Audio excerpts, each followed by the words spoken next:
వ్యాస మహర్షి రాసినటువంటి మహాభారతంలో ధర్మరాజు ఉన్నాడు. ఆయన కింది నుంచి పైకి పోయాడు స్వర్గారోహణ పర్వంలో. నరంచైవ నరోత్తమం, నరులలో ఉత్తమమైనటువంటి వాడుగా ధర్మరాజును తీర్చిదిద్దాడు వ్యాస మహర్షి. ఆయన కింది నుంచి పైకి వెళ్ళాడు స్వర్గానికి. నువ్వు మంచి పనులు చేస్తే పైకి పోతావు. మంచి పనులు చెప్పడం కోసం వైకుంఠం నుంచి శ్రీరామచంద్రుడు ఈ భూమి మీదకి వచ్చాడట. ఒక మహానుభావుడు అన్నాడు, ఇగో ఈ రామాయణం మీరు అధ్యయనం చేసేటట్టయితే, రాముణ్ణి ఒకవేళ మీరు దేవుడు అనుకొని ఇది చదవడం మొదలు పెడితే రామాయణం మొత్తం అయిపోయే వరకు మనకు అనిపిస్తుందట, అబ్బా ఇంత గొప్ప మానవుడు ఈ ప్రపంచంలో లేడు అనిపిస్తుందట. ఒకవేళ రాముణ్ణి మీరు మానవుడే అని చదువుకోవడం మొదలు పెడితే ఈయన నిజంగా దేవుడే అనిపిస్తుందంట. అది రాముని యొక్క గొప్పతనం మనకు అనిపిస్తుంది. అలాంటి శ్రీరామచంద్రుల వారి రామాయణ గాథ వినడానికి మనం సంకల్పం చేసుకున్నాం. నిజానికి ఇది ఒక 20 రోజులు చెప్పాల్సినటువంటి 21 రోజులు చెప్పాల్సినటువంటి కథ. అందుకే మన వాళ్ళు ఒక పదం తెచ్చిపెట్టారు, కొట్టే కట్టే తెచ్చే. అంటే ఏం కొట్టాడు? కట్టే కొట్టే తెచ్చే. వారధి కట్టాడు, రావణాసురుని కొట్టాడు, సీతమ్మ వారిని తెచ్చాడు. మేము పిల్లల కోసం అప్పుడప్పుడు చెప్తుంటాం, కోతులు పుట్టిందెందుకురా, కొమ్మలు విరిచేటందుకురా, కొమ్మలు విరిచేదెందుకురా, వారధి కట్టేటందుకురా, వారధి కట్టేదెందుకురా, సీతను చూచేటందుకురా, సీతను చూచేదెందుకురా, రావణు చంపేటందుకురా, రావణు చంపేదెందుకురా, సీతను తెచ్చేటందుకురా, సీతను తెచ్చేదెందుకురా, ఈ రాములకిచ్చేటందుకురా. ఇదొక రామాయణం. ఇట్లాంటి రామాయణమే నారద మహర్షి శతశ్లోకి రామాయణం, 100 శ్లోకాలలో రామాయణాన్ని వాల్మీకి మహర్షికి ప్రబోధించాడు. ఇక మరి ఎప్పుడు చెప్పారు ఇది అంటే దానికి రకరకాల విరుద్ధ వాదనలు కొన్ని ఉన్నాయి. రామాయణ కథను ఎవరు గానం చేశారు? మొట్టమొదలు రామాయణం అనేది గానం చేయడానికి అనుకూలంగా ఉంటుంది. అది పాడుకోవడానికి అద్భుతంగా పాడుకోవచ్చు. 24,000 శ్లోకాలు మంచిగా ఇంట్లో తబలా హార్మోని పెట్టుకొని బ్రహ్మాండంగా మీరు పాడుకోవచ్చు. వాల్మీకి మహర్షి అట్లాంటి దర్వే ఇస్తాడు మనతోటి. రామాయణానికి ఆ శక్తి ఉన్నది, ఆ శ్లోకాలకు ఆ శక్తి ఉన్నది. దీన్ని గానం చేసినటువంటి వాళ్ళు ఎవరు అంటే రామచంద్రుని యొక్క కుమారులైనటువంటి లవ కుశులు. లాహోర్ నగరము లవుడి పేరు మీద, కుషి నగరము కుషుడి పేరు మీద ఏర్పడాయండి. ఈ రెండు ఇవాళ మన దేశంలో లేవు.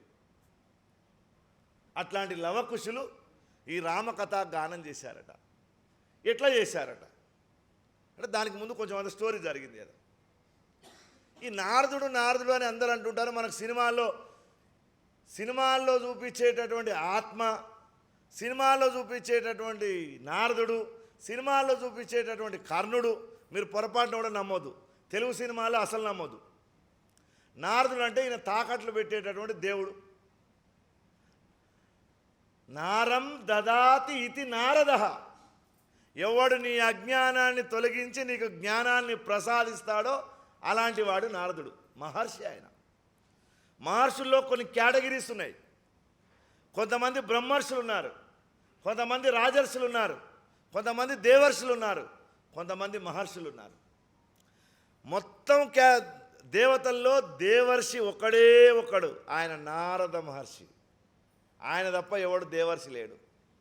విశ్వామిత్రుడు రాజర్షిగా ఉన్నాడు, బ్రహ్మర్షిగా మారిపోయాడు. వశిష్ఠుడు బ్రహ్మర్షి. మిగతా అన్ని కులాల నుంచి పుట్టినటువంటి వాళ్ళంతా మహర్షులు. దేవర్షులు, బ్రహ్మర్షులు, రాజర్షులు, మహర్షులు. మహర్షుల సంఖ్య ఎక్కువ ఉన్నది అసలు నిజంగా చెప్పాలంటే. దేవర్షి జ్ఞానం ఇచ్చేటటువంటి వాడు. మనం అప్పుడప్పుడు అనుకుంటామండి, మనల్ని ఎవరైనా కష్టపెడితే, మన గురించి ఎవరైనా ఒకరు పక్క వాళ్ళకి చెడ్డమాట చెప్తే చాలా ఆవేదన, ఇంత 4 గంటలకు మేలుకవుతుంది. ఆయన నన్ను ఎందుకు అన్నాడు, ఆయనకేం అవసరం, నేను ఎప్పుడు సహాయం చేయలేదా అని పక్కనకి చెప్పి ఒకటే బాధపడిపోతుంటాడు ఈయన.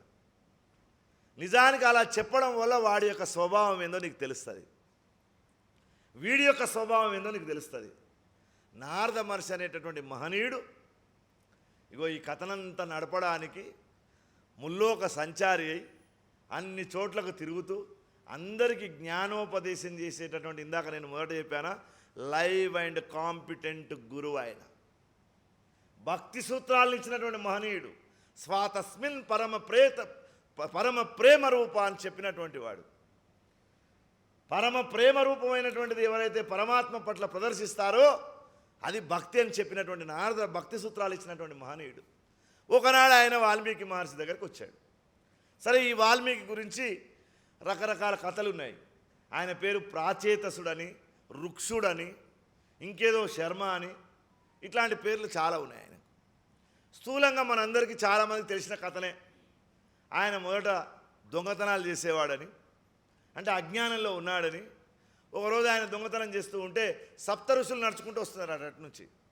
ఏమయ్యా, నువ్వు ఎందుకు దొంగతనం చేస్తున్నావు అంటే, నాకు ఇంట్లో భార్య, బిడ్డలు, పిల్లలు, నా పార్టీ, నాతో ఉండే కార్యకర్తలు, నా ఎంబడి తిరిగే అనుచరులు వాళ్ళందరూ ఉన్నారు. నా దగ్గర 2 కార్లు ఉన్నాయి, దాంట్లో పెట్రోల్ పోయాలి. నా దగ్గర 2 డ్రైవర్లు ఉన్నారు, వాళ్ళకి 30,000 ఇవ్వాలి. మరి ఇవన్నీ నడపడం కోసం నేను ఇవన్నీ చేస్తున్నాను అన్నాడు. అంటే ఆ ఋషులలో ఒక ఋషి ఉన్నాడు, అత్రి మహాముని. ఆయన అనసూయమ్మ భర్త. ఆయన అత్రి అంటే త్రిగుణాలు లేనటువంటి వాడు. ఆయన అత్రి, ఆయన లోపల ఆ స్వభావమే లేదు. అలాంటి అత్రి మహాముని కూడా అందులో ఉన్నాడు. అందరూ ఆయన అడిగారు, ఏమయ్యా, ఈ పాపాలని నువ్వు చేస్తున్నావు కదా, మరి నీ పాపపు యొక్క రాశి అక్కడ అనంతగిరి కొండలంత పెరిగిపోయింది. మరి నీవు ఎవరికైతే ఈ సంపాదన తీసుకుపోయి ఇస్తూ ఉన్నావో వాళ్ళు నీకు అందులో భాగస్వాములు అవుతారా? ఎందుకు గారు, నిన్ననే మా పాపకు కేక్ తీసుకొచ్చి ఇచ్చాను, 2 బర్గర్లు అడిగితే ఇచ్చాను, మా ఆవిడకు మొన్ననే రెడ్డి బ్రదర్స్లో చీర తెచ్చి ఇచ్చాను, కళ్యాణ్ జ్యువెలర్స్లో నగలు తీసుకొచ్చి ఇచ్చాను, మా నాయనగారికి మొన్ననే స్టంట్ వేయించాను, మా అమ్మకు థైరాయిడ్కు మందులు ఇప్పిస్తున్నాను. నా మాట వినకపోవడం ఏమిటి అంటే, పరిగెత్తుకొని పోయి అడిగి రాపో అన్నాడు. వాళ్ళని కట్టేశాడు ఆయన చెట్టుకు. నేను వచ్చే వరకు మీరు ఇక్కడే ఉండాలన్నాడు. ఇంటికి పరిగెత్తుకొని పోయాడు. అమ్మను, నాన్న, నాన్న, మరి మీకోసం నేను ఇన్ని చేస్తున్నాను కదా, మరి నా పాపపు రాశి పెరిగిపోయిందని అక్కడ ఎవరో చెప్తున్నారు, దాంట్లో మీకేమైనా భాగస్వామ్యం ఉందా అంటే, ఆయన అన్నారు, తల్లిదండ్రులు అన్నారు, ఒరే పిచ్చివాడా, నిన్ను కన్నాము, నీకు ఇంత మంచి శరీరం ఇచ్చాము, 75 కిలోల బాడీ, 5 ఫీట్ల 11 ఇంచుల శరీరము నీకు ఇచ్చాము, నీవు మాకు చేయాల్సిన ధర్మం ఉంది, మాకేం భాగస్వామ్యం అని అనాలి. మీరంటే ముసలి వాళ్ళు అయ్యారు, ముతిమతి తప్పారు, మీరు చెప్తారో చెప్పారో నాకు తెలియదు, కానీ మా ఆవిడంటే నాకు చాలా ఇష్టం, మా ఆవిడ దగ్గరికి వెళ్ళి అడుగుతాను. ఆమె దగ్గరికి వెళ్ళి అడిగాడు. ఆమెనది, మా నాన్న 2 ప్లాట్లు, 22 తులాల బంగారము, పెద్ద ఫంక్షన్ హాల్లో, మల్లికా గార్డెన్ లాంటి ఫంక్షన్ హాల్లో పెళ్ళి, మీ తరఫున వచ్చినటువంటి అందరు 5 మంది ముత్తైదులతో సహా మిగతా వాళ్ళకందరికీ పట్టు చీరలు, మహంకాళి స్ట్రీట్లో పోయి తెచ్చిన పట్టు చీరలు తెచ్చి పెట్టినాక మళ్ళీ నీ పాపంలో నాకేం పార్ట్నర్షిప్ ఉంటుంది అన్నది ఆమె. ఆయనకు వెంటనే ఇది ఎక్కడ కర్మరా బాబు, నేను నిన్న మొన్నటి వరకు ఎంత ఉత్సాహంగా ఉంటాని, ఇప్పటివరకు 120 స్పీడ్లో కారు నడుపుకుంటూ పోయినవాడు వెంటనే పరిగెత్తుకొని వచ్చేసాడు. చాలా నీరసంగా నిస్సత్తుగా వచ్చి మహర్షుల ముందు నిలబడ్డారు. ఏమైందా బాబు, ఏమన్నారు మీ వాళ్ళంతా? ఏమో సార్, వాళ్ళు ఒప్పుకోవట్లేదు, వాళ్ళ అగ్రిమెంట్లో లేదంటున్నారు, ఈ పాయింట్ రాయలేదంటున్నారు అని అన్నాడు.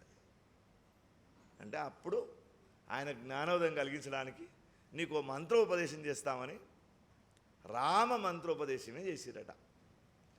రామశబ్దం ఓం శబ్దమే. రాలో ఉండేటటువంటి ఆ మ ఓంలో కూడా ఉన్నాయి. ఓం అనేటటువంటిది తస్య వాచక ప్రణవ, పరమేశ్వరుడి యొక్క నామం ఏదైనా ఉందంటే దాని పేరు ఓం, రామ్. ఈ 2 శబ్దాలు ఒకటే. ఆ ఓం శబ్దాన్ని నీకు చెప్తామన్నారు వాళ్ళు, రామ్ శబ్దాన్ని నీకు చెప్తామని చెప్పారు. జపం చేస్తూ ఉండమన్నారు. ఆయన జపం చేస్తూ ఉన్నాడు. జపం చేస్తూ ఉంటేనట ఆయన మీద పెద్ద పుట్ట పెరిగిపోయిందంట.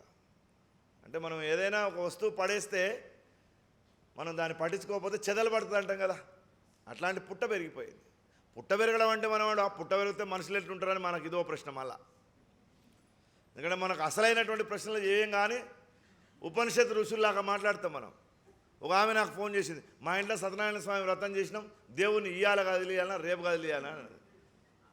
మీ ఆయనకి చెప్పి ఆయన చెప్తాడు ఎప్పుడు కదిలియాలని అని నేను చెప్పాను. ఇట్లాంటి ధర్మ సందేహాలు వస్తుంటాయి చాలామందికి. ఈ వీడియో మీకు నచ్చినట్లయితే లైక్ చేయండి, షేర్ చేయండి, కామెంట్ రూపంలో మీ అభిప్రాయాలు తెలియజేయండి. ఇలాంటి మరిన్ని వీడియోల కోసం శ్రీస్తుతి టీవీని సబ్స్క్రైబ్ చేయండి, పక్కనున్న గంటను కొట్టండి.